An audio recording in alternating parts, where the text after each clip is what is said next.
둘, 셋. 안녕하세요. 안녕하세요. 엉망전자의 CM 오볼루. CF 푸디. CW 아식입니다. 와. 저희 이번에는 지난화에 이어서 키즈 애니메이션 산업에 대해서 다시 얘기를 해보려고 하는데요. 들어가기 앞서서 제가 국내 캐릭터 순위를 가져와 봤어요. 오. 인기 순위인가요? 네, 맞습니다. 국내 연령별 인기 캐릭터 순위인데 먼저 3, 9세 영유아죠. 영유아 타겟층은 지금 보시면 1위는 캐치티니핑, 역시 2위는 뽀롱뽀롱 뽀로로, 그리고 3위는 산리오 캐릭터즈라고 하는데요. 근데 10대로 넘어가면 갑자기 캐치티니핑이 8위로 내려가요. 오. 엄청 밀렸네요. 네. 더 이상 언니 오빠들은 캐치티니핑이 싫다. 그러니까 이런 느낌으로 다시 1위는 뽀롱뽀롱 뽀로로로 올라가고 2위는 산리오 캐릭터즈가 되는데 여기서 보니까 3, 9세 아이들 같은 경우는 캐치티니핑이 16.6%가 최애 캐릭터인데 그 뒤로는 계속 떨어지는 걸 보면 캐치티니핑은 확실히 영유아 타겟인 것 같습니다. 이게 좀 극단적이네요. 얘만 유독. 그러게요. 뽀로로는 전 연령대에서 1, 2위예요. 그것도 좀 신기하지 않아요? 맞아요. 너무 신기한 게 3에서 9세부터 60대까지 뽀롱뽀롱 뽀로로가 전부 다 1, 2위에 있는데 대단한 능력인 것 같습니다. 아, 그리고 좀 신비로운 게 20대에서만 좀 순위가 높은 캐릭터가 있어요. 짱구는 못 말려. 다른 데서는 찾아보기 힘든데 20대에서만 뽀로로 다음으로 2위이네요.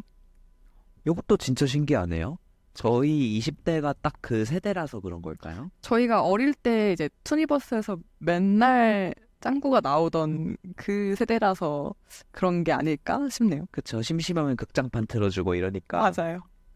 그럼 나중에 3에서 9세가 20대가 되면 티니피 다시 붐이 될 수도 있을 거예요. 그 세대. 그럴 수 있을 것 같아요. 아, 제 생각에 네. 이게 티니핑만 이렇게 차이가 많이 나는 게 네. 이게 나온 지 얼마 안 된 캐릭터잖아요. 그래서 그 윗 연령대는 아예 접할 일이 없었던 거죠. 그래서 좀 차이가 많이 나는 게 아닐까? 가능하네요. 네. 이것도 결국엔 누적이 되어야지 네. 계속 뭔가 두터운 팬층이 있을 텐데. 그렇네요. 여기서 알 수 있는 거는 캐릭터가 잘 되려면 최대한 그 타겟 연령층을 넓혀서 많은 이들이 소비할 수 있게 하는 게 좀 중요한 것 같고 어느 정도 추억 보정이 좀 되는 것 같아요. 그래서 내가 어렸을 때 어떤 캐릭터들을 보고 자랐느냐가 커서도 조금 유지가 되는 것 같아서 그거를 살펴보면서 사업을 해야 하겠네요. 그러네요. 네. 그래서 사실 이렇게 보시면은 알 수 있지만 우리나라에서는 약간 애니메이션 하면은 당연히 키즈 애니메이션을 떠올리는 것 같아요. 그래서 왜 이게 우리나라에서 이렇게 공식이 되었나가 궁금해서 여기서부터 출발을 해보려고 합니다. 사실 이건 조금 슬픈 이야기인데요. 한국에서는 애니메이션으로 돈 벌기가 쉽지가 않다고 해요. 무엇보다 수익을 보장할 수 없는 탓에 청소년이나 아니면 성인 대상 애니메이션이 잘 발달할 수가 없는 환경이라고 해요. 생각하시면 뭐 청소년 성인 애니메이션 생각나시는 거 하나도 없죠. 그리고 또 제작비 대비해서 광고 수입도 되게 낮은 편이라서 청소년 성인 대상은 잘 발달할 수 없다고 합니다. 그렇다면은 어린이는 왜 괜찮냐라고 물으실 수 있는데 이게 또 재밌는 게 이제 유아용 애니메이션의 경우에는 부모들 특성상 거의 대부분 정품 DVD를 구입을 하고 관련 상품 매출이 다른 애니메이션 장르에 비해서 훨씬 높다라고 해요. 저희 저번에 이야기했던 티니핑의 경우도 굿즈의 비중이 전체 매출의 80% 정도가 됐었잖아요. 그래서 유아용은 살아남을 수 있지만 다른 쪽은 살아남기 쉽지 않은 그러한 것이 현재의 한국의 애니메이션 시장인 것 같습니다. 그래서 이런 원소스 멀티유즈 전략 이 가장 잘 먹히는 섹터가 바로 키즈 애니메이션인데요. 관련 상품 매출이라 하면은 되게 다양한 상품들이 나오잖아요. 당장 유아들이 사용하는玩具나 교육용품에서부터 시작해서 빵, 과자, 음료에 음식 쪽도 가고 그리고 뭐 영양제까지도 갈 수도 있고 해가지고 네, 유아들이 소비하는 모든 제품들이 연계 가능하기 때문에 원소스 멀티유즈 전략이 제일 잘 먹힌다라고 합니다. 더군다나 동일한 제품이더라도 IP가 하나 붙는 순간 가격이 뭐 30에서 50%가 더 비싸져도 어쩔 수 없이 사줘야 한다라는 그게 제일 만연한 쪽이 이 키즈 IP 산업인 것 같아요. 애기들이 원하는데 어떻겠어. 애기들은 근데 합리적인 소비 이런 거의 개념을 모르니까 그냥 할 수 있는 것이 조르기 이런 쪽이죠. 그러다 보니까 가격의 그런 뽕튀기가 다른 섹터에 비해서 조금 더 높은 느낌입니다. 그래서 사실 저는 딱 처음 생각이 들었던 게, 아니, 아동 인구는 점점 주는데 이런 전략으로 아동 상품들을 만들었는데 많이 팔린다고?가 제일 먼저 궁금했는데, 이게 알아보니까 통계청 온라인 쇼핑 동향 조사에 의하면은 국내 아동 유아용품 거래액이 17년에는 3.38조 원이었는데 23년에는 5.245조 원까지 올라가가지고 연평균 한 7.5%씩 성장을 하고 있다고 해요. 이게 뭘 시사하냐면 영유아 1인당 아동이나 유아용품 구매액이 크게 증가했다는 거를 말을 하고 있는데, 적게 낳으니까 오히려 더 귀하게 키우고 싶고 좋은 것만 해주고 싶은 사람들이 더 늘어난 거예요. 그래서 이거에 대한 단어들도 조금 생긴 게 있는데, 골드 키즈라는 말 혹시 들어보셨나요? 저는 처음 들었어요. 그렇죠. 이게 무슨 말이냐면 아이를 왕자나 공주처럼 귀하게 키우는 거를 골드 키즈라고 하고, 저 이것도 재밌어요. 템프캣. 이게 뭐냐면 한 자녀한테 10명의 성인이 경제적인 지원을 제공하는 구조를 말한대요. 예를 들어서 뭐 이모가 조카한테 선물 사주려고 뭐 돈을 모아가지고 이런 티니핑 굿즈 같은 걸 산다든지 이런 식으로, 이전에는 뭐 엄마 아빠들만 소비를 주로 했다면 지금은 조부모님, 부모님, 이모, 삼촌까지 다 지갑을 열게 한다라는 의미로 사용되는 말이라고 합니다. 그 옛날에 중국에 서황제라는 말 있었잖아요. 맞아요. 산하 제한 정책하면서 집에 애들 하나만 있으니까 갖고 싶은 건 다 해주고 막 이런 거. 그리고 템포켓은 진짜 맞는 것 같아요. 그런 것 같아요. 요즘 워낙 아기를 많이 안 낳고 근데 또 더 예전보다 오래 살고 하니까 그 아기 하나에 부모님 비롯해서 막 할머니, 할아버지, 삼촌 다들 경제적 지원을 제공하는 그런 구조가 되지 않았나 싶네요. 맞아요. 이래서 뭔가 아직까지 애니메이션 IP를 기반으로 한 굿즈 시장은 밝다 라고 할 것 같습니다. 그러니까 한 아이당 가지고 있는 장난감의 수가 훨씬 많아지기 때문에 네. 네, 수는 이렇게 가파르게 줄었지만 네. 오히려 P 곱하기 Q는 더 늘어나는 기이한 재밌는 현상이 발생하는 거네요. 근데 그래도 솔직히 앞으로로 생각하면 썩 미래가 밝아 보이지는 않지 않나요? 막연히 밝다라고 하기에는 사실 좀 그렇긴 한데, 이 추세도 언젠간 한계가 당연히 있을 것 같아가지고. 아무리 금이야 오기야 키운다지만 그렇다고 뭐 월급의 80%를 아이들 용품으로 사지는 않을 거잖아요. 그렇네요. 성장성에는 언젠가 둔화가 올 텐데, 그러면은 중요한 게 이 유아의 수가 중요하겠네요. 그쵸. 이게 뭔가 시장 전망이 좋다라기보다는 왜 이 시장이 이렇게까지 성장할 수 있었을까에 대한 원인이 되는 것 같아요. 그냥 템포켓이나 골드 키즈가. 그러니까 이 뒤에는 사실 어떻게 될지 저희도 모르니까 그렇겠네요. 네, 좋습니다. 그래서 국내 토종 그 키즈 애니메이션의 연대기라고 할까요? 주요 작품들을 쭉 살펴봤어요. 아무래도 그 시작은 뽀로로가 있더라고요. 뽀로로. 뽀로로가 2003년에 처음 런칭을 한 IP고, 극장판, 시즌, 교육 프로그램 여러 가지 형태로 현재까지 꾸준하게 방영이 되고 있는 유아용 국산 3D 애니메이션입니다. 20년간 그러네요. 20년. 2003년이면 저희는 살짝 졸업했을 때긴 하네요. 그런 애니메이션에 벗어나서 학교 가서 친구들 만날 나이대라서. 맞아요. 네. 뽀로로 이야기는 뭐 다들 잘 아시겠지만 펭귄 뽀로로가 있죠. 뽀로로와 다양한 친구들이 매일 모험하고 우정과 협동의 가치를 배우고 문제를 해결하는 이야기라고 하네요. 여기서 저는 기억나는 거는 그거긴 한데 노는 게 제일 좋아. 아.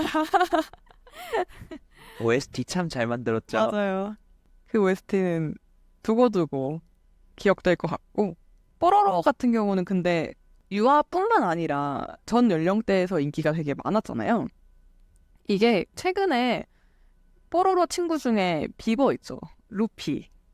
루피 캐릭터와 관련된 뭔가 밈이 다시 유행을 하면서 뽀로로를 보고 자란 20, 30대들한테 유행을 하면서 그 루피 이모티콘? 카카오 이모티콘도 엄청 많이 쓰고 또 글로벌 대기업이나 명품 회사들이랑 콜라보도 또 많이 했다라고 해요.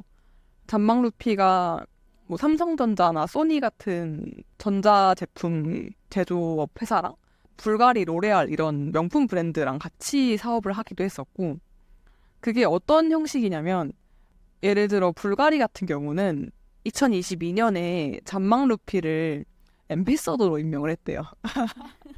너무 신박하지 않아요? 캐릭터가 게스트 앰베서더로 선정을 해서 루피가 불가리 액세서리를 착용하고 패션 잡지에 등장을 했다고 합니다. 이거 좀 궁금하네요.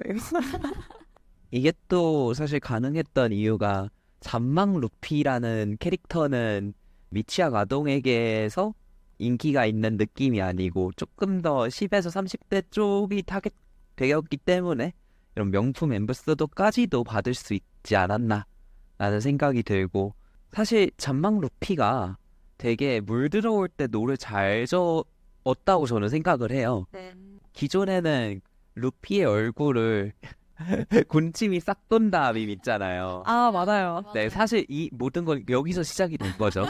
그게 인터넷에서 싹 돌면서 엄청나게 밈으로서 활용이 되니까 갑자기 이 뽀로로 제작사에서 노를 저어버리기 시작을 했는데 네, 그러면서 장만 루피라는 뭐 계정도 생기고 그리고 그런 뭔가 루피의 뽀로로에서 볼 수 없었던 이모저모의 모습들을 캐릭터를 이모티콘으로도 만들고 그거 활용해가지고 직장인들이나 아니면 대학생들이 공유하기 좋은 짤로 만들기 시작하면서 이 인기에 순풍이 불기 시작했던 것 같아요.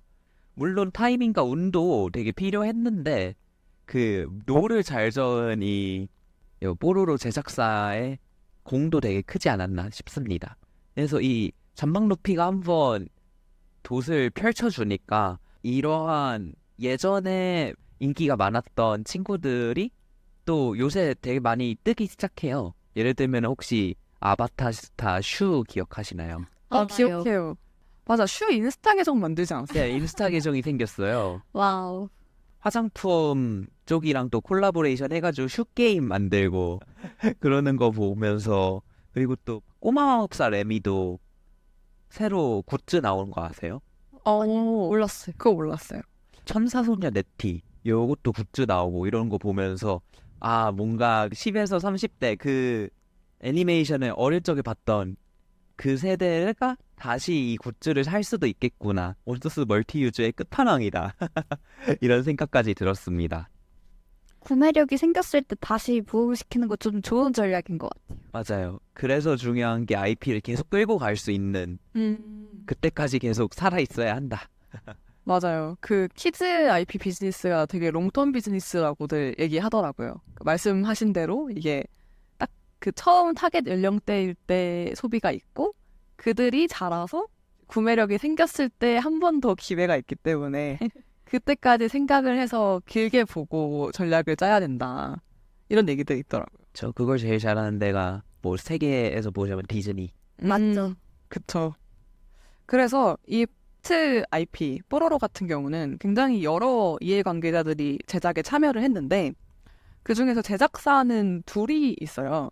아이코닉스라는 제작사랑 오콘이라는 제작사가 참여를 했는데 1기, 2기랑 극장판의 애니메이션은 오콘이 제작을 했고 아이코닉스 같은 경우는 3기 이후의 애니메이션을 담당하고 있다고 합니다. 근데 이 두 제작사 사이에 약간 작은 분쟁이 있었는데 요거는 뒤에 좀 말씀드리도록 할게요. 뭔가 재밌는 풀풀 풍기네요. 그리고 타요도 있어요. 근데 타요 타요는 이거 인기 많았나요? 타요 그래도 서울 시내에 타요 버스 있을 정도로 아이들 사이에서 되게 유명하지 않았나 싶기는 한데요. 약간 저한테 인상은 그 공공 캐릭터 같은 느낌? 서울시 홍보 약간 이런 느낌이 나서. 근데 어쨌든 이 타요는 서울특별시를 배경으로 한 교통수단 애니메이션. 버스가 주인공이죠. 앞서 뽀로로 제작했었던 아이코닉스가 기획을 하고 뭐 스튜디오 게일에서 외주 제작을 맡은 애니메이션이라고 합니다. 그래서 버스를 메인으로 한 애니메이션이 유일하대요. 전 세계에서. 그쵸, 뭔가 듣도 보도 못한 거긴 해요. 뭔가 조금 비슷하다면은 이제 토마스와 친구들. 맞죠. 네, 거기가 이제 기차. 기차를 메인으로 한 건데 여기는 버스를 메인으로. 그래서 저는 이거 되게 재밌었던 게 색깔이 다 다르잖아요, 버스. 그거에 따라서 캐릭터성 있고 이런 게 너무 재밌더라고요. 그거 되게 잘 만들었다. 이런 생각을 했습니다. 이 사이에 타요랑 또 인기 있었던 게 카봇 그리고 또봇 이런 것도 있었거든요. 아, 그쵸. 로봇 애니메이션도 빠질 수 없는 키즈 애니메이션들의 인기 수단 중 하나죠. 이것도 좀 개인적으로는 똑똑하다 생각했던 게 원래 남자 아이들이 제일 처음에 빠지는 게 공룡이고 그 다음에 약간 메카닉 쪽으로 가잖아요. 아, 그쵸, 그쵸. 맞아요. 맨 처음은 공룡이고. 그쵸. 공룡을 이름을 다 외우기 시작하다가 적당한 타이밍에 중장비 이런 거 관련된 애니메이션을 만들어가지고 그 친구들 또 사로잡은 것 같고 그리고 제가 제일 많이 기억나는 거는 핑크퐁이거든요. 핑크퐁은 여기가 그거죠. 아기상. 네, 아기상어 뚜루루뚜뚜. 그래서 핑크퐁은 더 핑크퐁 컴퍼니라고 대한민국 교육 엔터테인먼트 기업인 이 기업의 대표 브랜드예요. 그래서 현재 25개의 언어 정도로 나와 있고 6천여 편의 도요나 동화 콘텐츠를 제작돼서 전 세계 사람들이 보고 있는데 25개의 언어나 지원하고 있는지는 몰랐네요. 그리고 이게 가장 처음에 유행을 시켰던 거는 베이비 샤크 댄스를 올렸는데 유튜브 조회수가 150억 회를 기록했거든요. 150억 회요? 네. 처음에는 이게 많이 유행이 되었던 게 따라하기가 굉장히 쉬우니까 그리고 중독성이 있어가지고 인기를 얻었는데 여기에서 인도네시아의 SNS에서 베이비 샤크 챌린지가 시작을 했대요. 그래서 제작한 한국이 아니라 인도네시아에서 먼저 그런 챌린지 붐이 일었고 그 다음에 국내로 돌아왔고 그 다음에는 또 다른 나라로 퍼져나간 것 같은데 이런 쉬운 리듬이랑 춤이 언어 경계 없이 붐을 일으키는데 좀 도움이 된 것 같아요. 여기도 챌린지군요. 맞습니다. 결국엔 챌린지였군요. 저도 기억나는 게 이 아기상어는 글로벌에서 히트했다라고 소문이 나가지고 저는 오히려 들었던 것 같아요. 맞아요. 네. 그래서 외부에서 오히려 먼저 반응이 와가지고 국내로 다시 또 반응이 온 케이스라고 보시면 될 것 같고요. 현재는 유튜브 영화, 애니메이션, 음원, 공연, 게임까지 계속 사업 영역을 확장을 하고 있고 버전이 진짜 많아요. 크리스마스 캐롤 버전, 뭐 공룡 버전 상어 가족, 진짜 상어가 등장하는 리얼 버전 상어 가족, 국악 버전, 합창, 뭐 체조 해가지고 생각할 수 있는 거의 모든 버전의 상어 가족들이 지금 다 인기를 얻고 있어가지고 확실히 이 핑크퐁은 챌린지 문화나 이런 모바일 콘텐츠 승리라고 볼 수 있을 것 같습니다. 내가 IP 하나 뽑았으면은 열심히 우려 먹어야죠. 맞죠, 맞죠. 뽑아 먹을 수 있을 때까지 뽑아 먹어봐야죠. 그리고 핑크퐁 다음으로 또 저는 제 조카가 많이 좋아했던 거는 신비 아파트였거든요. 아, 신비 아파트. 네. 신비 아파트가 투니버스에서 자체 제작한 애니메이션인데 이것도 좀 꽤나 인기를 끌었던 걸로 생각이 듭니다. 신비 아파트는 영유아 쪽보다는 조금 더 위인 맞아요. 것 같아요. 이건 영유아가 보기엔 좀 무섭던데요? 맞아요. 뭔가 애초에 컨셉 자체도 그런 동양의 요괴들? 맞아요. 네, 이런 쪽을 잡다 보니까 아무튼 그런 식으로 점점 국내 애니메이션들이 많이 등장하고 있었는데 여기서 슬슬 애니메이션 기업들의 재무제표도 같이 살펴보면 재밌을 것 같아요. 먼저 캐릭터 관련 기업이 여러 가지가 있는데 일단 매출액 추이로 간단하게 살펴보려고 4개의 기업들만 이렇게 뽑아서 왔어요. 먼저 SAMG 엔터랑 더 핑크퐁 컴퍼니랑 그리고 아이코닉스 그리고 초이락 홀딩스를 가져왔는데 초이락 홀딩스는 어떤 IP를 가지고 있냐면 터닝드 카드랑 헬로카봇이랑 그리고 최강 탑플레이드를 가지고 있거든요. 아, 이것도 유명하죠. 그쵸? 그래서 2017년에는 초이락 홀딩스가 제일 많이 매출을 내고 있었어요. 그래서 거의 900억 원 가까이의 매출을 내고 있었고 그리고 이때까지만 해도 다른 세 개의 업체들은 상대적으로 작은 뭐 아이코닉스는 600억 원 그리고 더 핑크퐁 컴퍼니 같은 경우는 300억 원을 간신히 넘을 정도 매출액을 가지고 있었는데 시간이 지나면서 뭔가 히트 캐릭터가 나오기 시작하면은 그 매출액 추이가 확 바뀌고 있어요. 그래서 지금 보시면 2020년에 테이핑이 나왔다고 했었잖아요. 그래서 네. 2020년에 테이핑이 등장하면서 SAMG 엔터도 매출액이 급성장해가지고 지금은 2023년 기준으로 했을 때 그 4개 기업 중에 거의 2위 매출 규모를 보이고 있고요. 지금 가장 선두를 달리고 있는 기업은 아이코닉스입니다. 아이코닉스가 뽀로로랑 네. 타요 만든 데죠. 네, 맞아요. 꾸준히 2017년부터 지금까지 계속 상위 매출을 유지하고 있는데 이거에 대해서는 와식님이 좀 더 자세히 말씀 부탁드려요.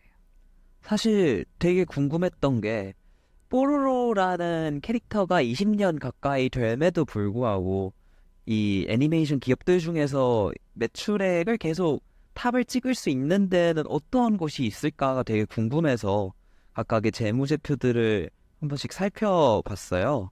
그래서 이 아이코닉스 같은 경우에는 제일 특이한 점, 2001년도 설립 이후에 23년간 단 한 번도 적자를 기록한 적이 없다고 합니다. 와우.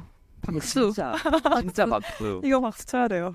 어떻게 그렇게 만들 수 있었나라는 생각이 들기도 한데요. 매출액이나 영업이익, 수익 쪽을 봐보자면은 21년도에 941억 원, 12년도에 1,052억 원, 그리고 23년도에 1,176억 원의 매출액을 내고 있습니다. 저희 저번 주에 살펴본 티핑처럼 급격하게 성장한 거는 아니지만 그래도 꾸준히 성장은 하고 있네요. 네, 뭔가 정체되지 않고 계속 그래도 끊임없이 매출액이 늘어난다라는 점에서 굉장히 고무적인 것 같고요. 영업이익은 계속 뭔가 일정합니다. 어느 정도. 영업이익이 21년도에는 85억 원, 22년도에는 92억 원, 23년도에는 87억 원 선으로 네, 어느 정도 계속 한 유지를 7, 8% 네, 유지하고 있는 느낌. 뭐 순이익도 뭐 66억 원, 105억 원, 64억 원으로 어느 정도의 포션을 계속 유지를 하고 있습니다. 아이코닉스 같은 경우에는 2020년 3월에 프리-IPO 투자를 한 200억 원 정도를 받아요. ENF 프라이빗 에퀴티하고 코너스톤 투자 파트너스 쪽에서 그때 인정받은 기업 가치는 약 1,000억 원 수준이라고 합니다.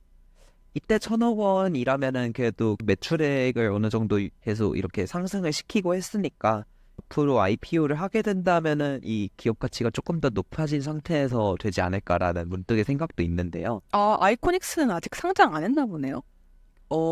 제가 찾아본 바로는 계속 한다는 하는데 조금씩 미뤄지고 있어요. 제가 가장 최신 기사를 찾아본 걸로는 올해 말에 상장을 하는 것으로 준비를 하고 있다라는 기사를 봤는데 사실 프리 IPO 투자를 20년도에 받았으면은 그때부터 상장을 준비를 했을 텐데 조금씩 미뤄진 게 아닌가라는 생각이 들어서 근데 뭔가 여기 수익성 관리를 했던 것도 그렇고 그 매출 규모에 비해 상장이 늦는 것도 그렇고 대표님이 약간 외부 자금 섞이는 거에 보수적으로 생각하시는 것 같아요. 아, 그쵸. 이 23년간 단 한 번도 적자를 기록하지 않다. 여기에서 느낌 빡 오긴 했는데 프리님도 그걸 느끼셨군요. 제가 사업을 한다면 딱 이렇게 하고 싶네요. 아, 너무 깔끔해. 너무 깔끔해. 진짜 맞아요.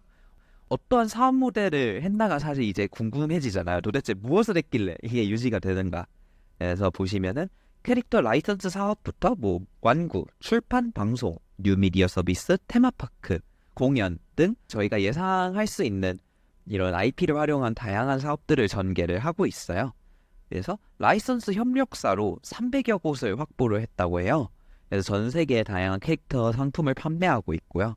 뭐 국내외 수십여 개의 뽀로로 테마파크도 운영 중이라고 합니다.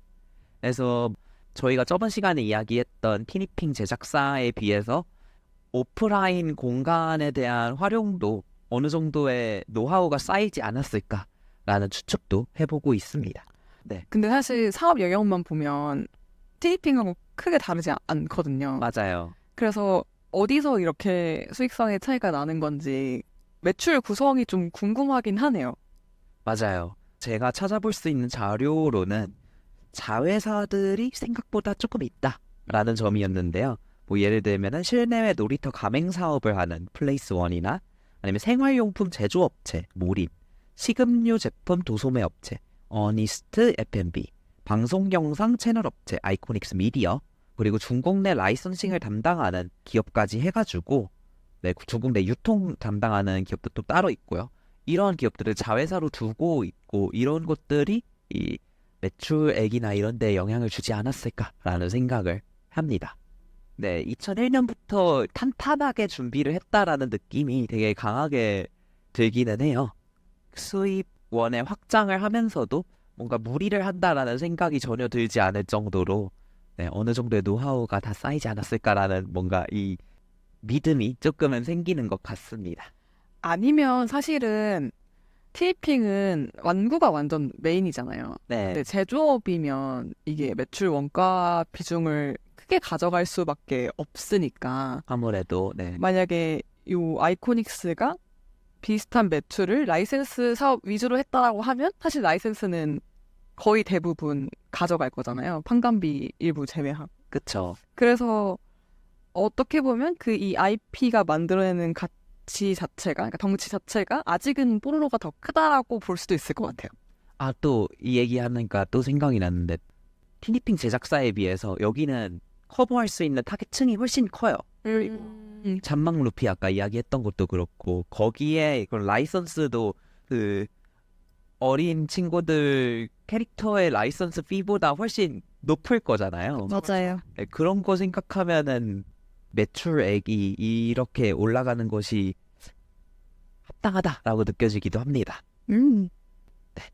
그러면은 이제 다음으로 살펴볼 때는 오콘인데요.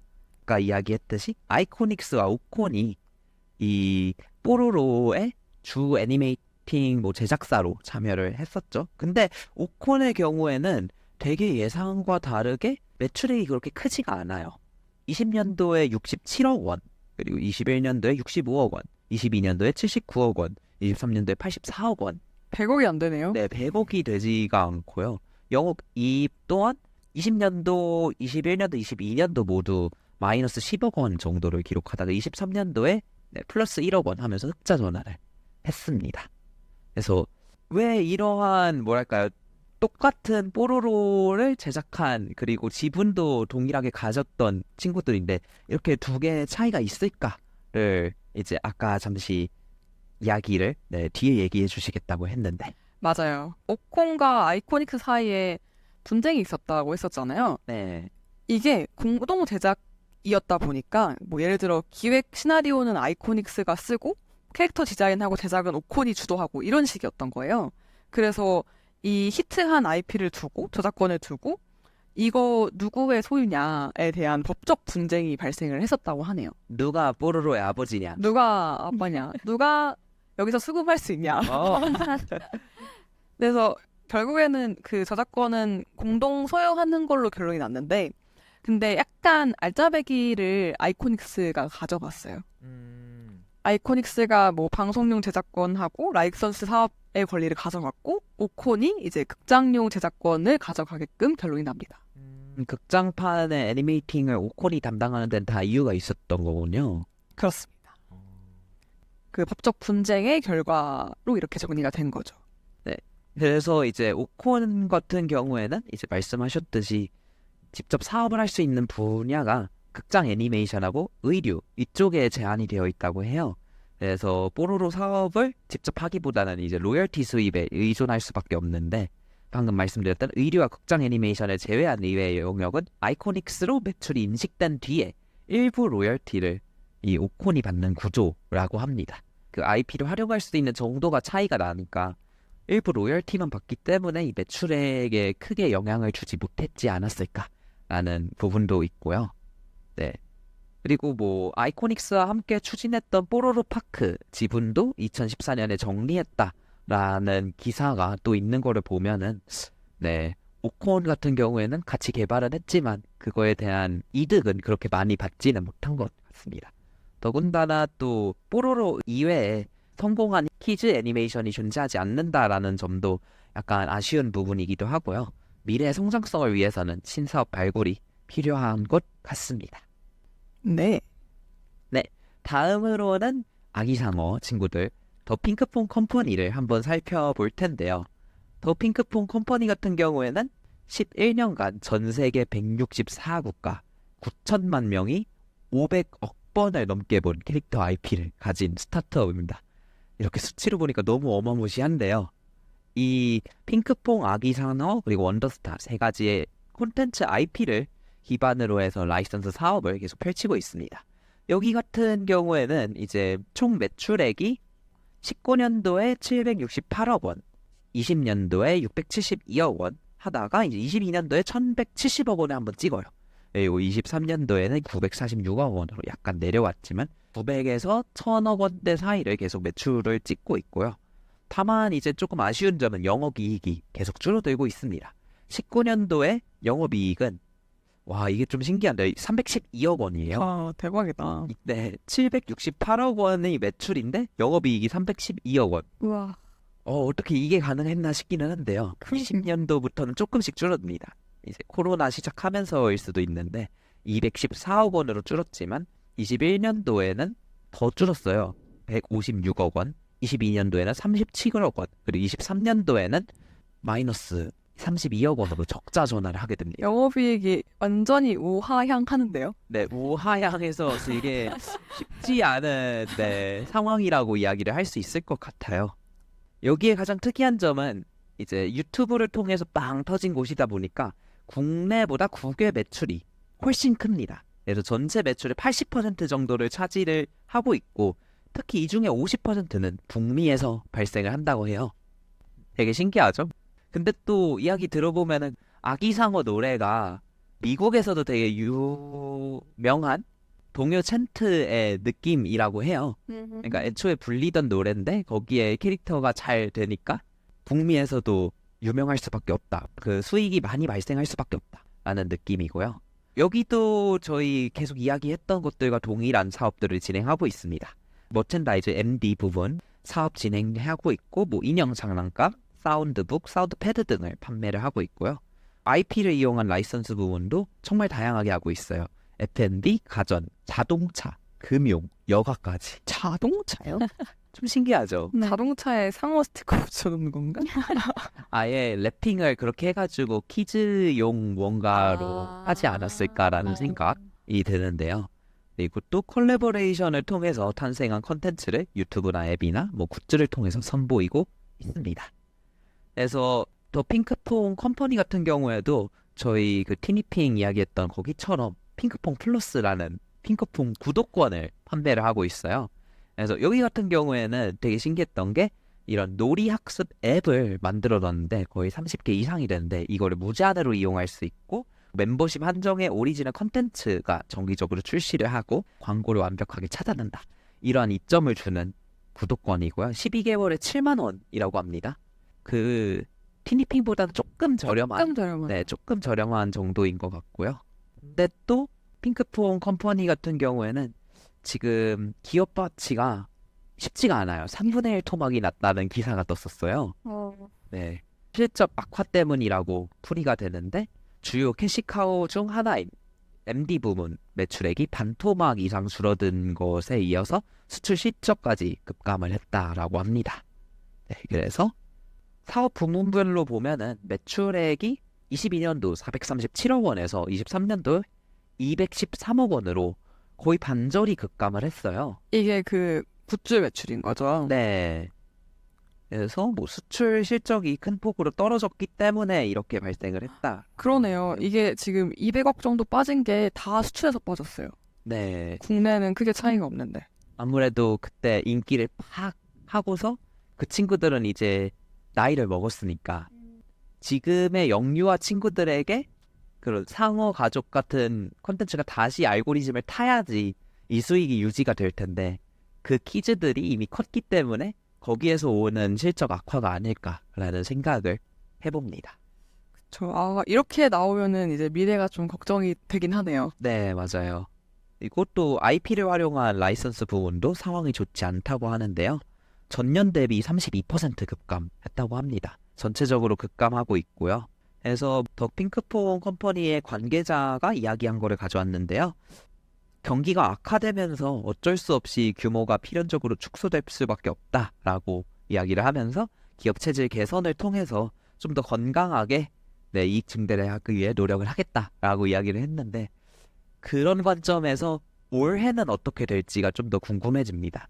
만약에 이제 제가 이야기했던 예측이 맞다면은 이 수익이 좀 더 계속 악화가 되어야 할 텐데 여기에서 더 핑크퐁 컴퍼니가 어떠한 수익 개선을 해가지고 이것을 뭐 유지를 하거나 더 상향을 했을지 아니면은 이제 실패를 했을지 그 부분을 좀 더 보고 싶기는 하네요. 올해 말이나 내년에.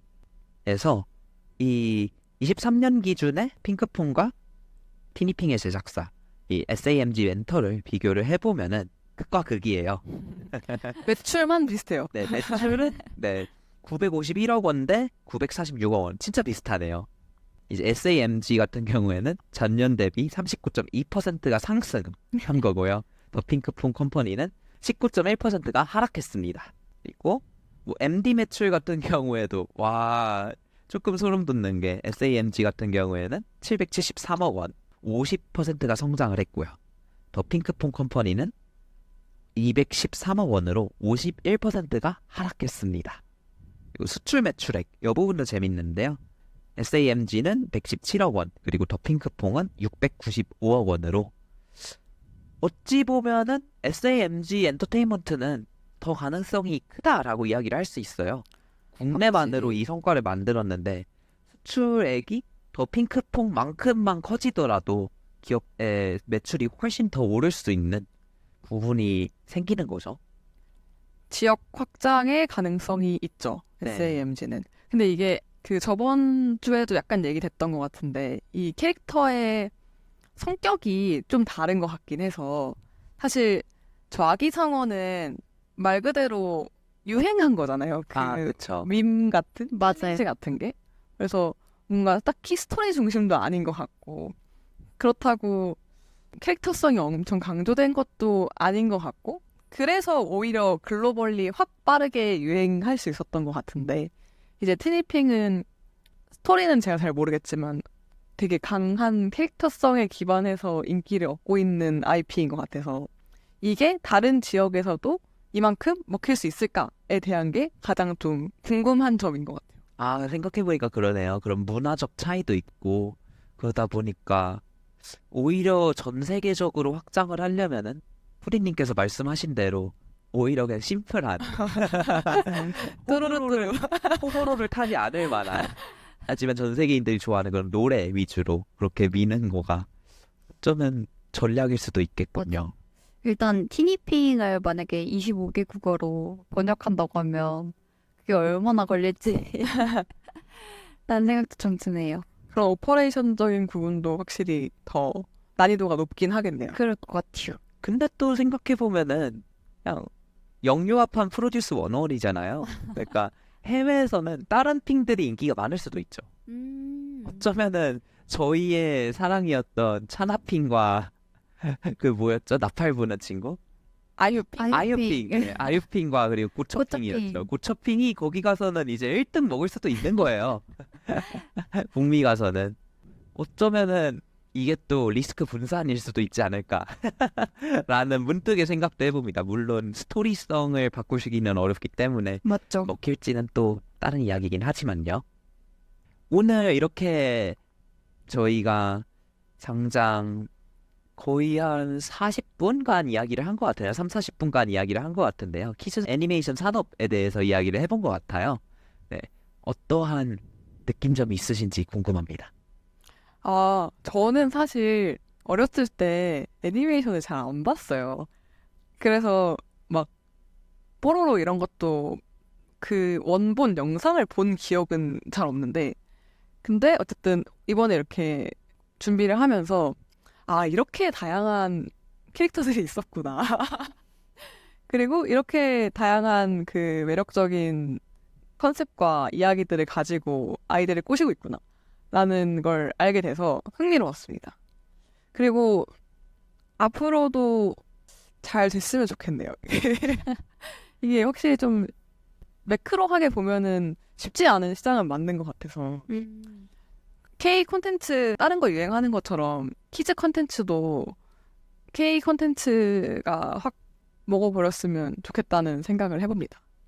몰루님은 저는 잘하면서 많이 봤던 것 같은데 이게 키즈 콘텐츠 산업이 엄청 장기를 노리고 해야 된다는 산업인 게 조금 와닿는 게 아직도 뽀로로 굿즈를 사고 싶은 걸 보면 그런 걸 보면 이제 뭐 TVP나 그런 제작사들도 그거를 조금 미리 준비를 해봐도 좋지 않을까라는 생각이 좀 들었습니다. 저도 이번에 조사를 하면서 장기 비즈니스라는 것을 확실히 실감을 하게 된 것 같고요. 그리고 약간의 우려점이 있다면은 사실 저번 주에 얘기를 했어야지 딱 맞을 것 같긴 한데 티니핑이 약간 랜덤 아, 네, 가차. 랜덤 가차 그러니까 물량으로 뭔가 해결을 한다 이런 느낌이 조금 강한 것 같아요. 그래서 이번에 카카오에서 쪼르디 나온 거 아시나요? 맞아요.